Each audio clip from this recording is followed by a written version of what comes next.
இந்தியாவுடைய அரசியல் அமைப்பு எப்படி இருக்கு அப்படின்னா union of states rather than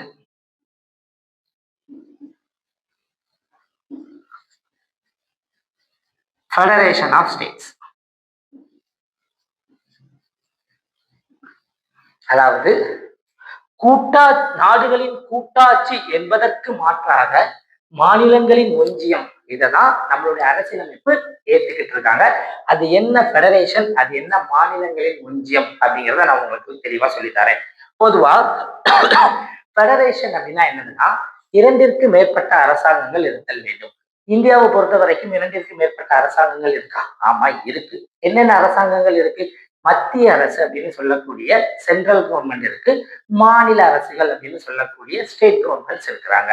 இரண்டாவது டிவிஷன் ஆஃப் பவர் இருக்கா? ஆமா, இந்திய அரசியலமைப்பு மாநிலங்களுக்கு சில அதிகாரங்களையும் மத்திய அரசிற்கு சில அதிகாரங்களையும் என்ன பண்ணியிருக்காங்க அப்படின்னா வழங்கியிருக்காங்க. அப்போ ஃபெடரேஷனுக்கான கண்டிஷனை இந்தியாவுடைய அரசியலமைப்பு என்ன பண்ணுது அப்படின்னா நிவர்த்தி பண்ணுது. ஆனா அதே நேரத்துல இந்தியாவுடைய அரசியலமைப்பு எங்கேயுமே ஃபெடரேஷன் அப்படின்னு சொல்லக்கூடிய வேர்டு சொல்லப்படல. மிக மிக முக்கியமான ஒரு கொஸ்டின்.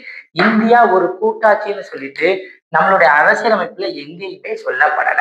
அப்படி இருந்தும் கூட்டாட்சி தன்மை இருந்தும் ஏன் இந்தியாவை மாநிலங்களின் ஒன்றியம் அப்படின்னு சொல்லிட்டு சொல்றாங்க அப்படின்னா டாக்டர் B.R. அம்பேத்கர், அதாவது இந்திய அரசியலமைப்பின் சிற்பியான அம்பேத்கர் என்ன பண்றாரு அப்படின்னா இதுக்கு அழகான ஒரு விளக்கம் கொடுக்கிறார்.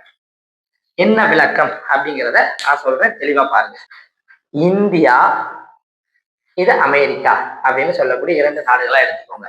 இது USA, இது இந்தியா. இந்தியாவை பொறுத்த வரைக்கும் ஒரு மத்திய அரசு இருக்கு, ஆமா, சென்ட்ரல் கவர்மெண்ட். யுஎஸை பொறுத்த வரைக்கும் என்ன இருக்கு அப்படின்னா ஒரு சென்ட்ரல் கவர்மெண்ட் இருக்கு. உங்களுக்கு தெரியும், இதனுடைய தலைவரா ட்ரம்ப் அவர்கள் இருக்கிறாங்க, இதனுடைய தலைவரா மிஸ்டர் மோடி அவர்கள் இருக்கிறாங்க. இந்தியா பல மாநிலங்களா பிரிக்கப்பட்டிருக்கு. தமிழ்நாடு, கேரளா, கர்நாடகா, ஆந்திரா அப்படின்னு பிரிச்சிருக்காங்க. அதே மாதிரி அமெரிக்காவும் பல மாகாணங்களா ப்ராவின்சஸா பிரிச்சிருக்காங்க. ஸ்டேட்ஸ் ஆர் ப்ராவின்சஸ் அந்தந்த அரசியலமைப்பினுடைய நார்மல் கல்ச்சர் பெயர் தானே தவிர வேற எதுவுமே இல்லை. So New York, Colorado,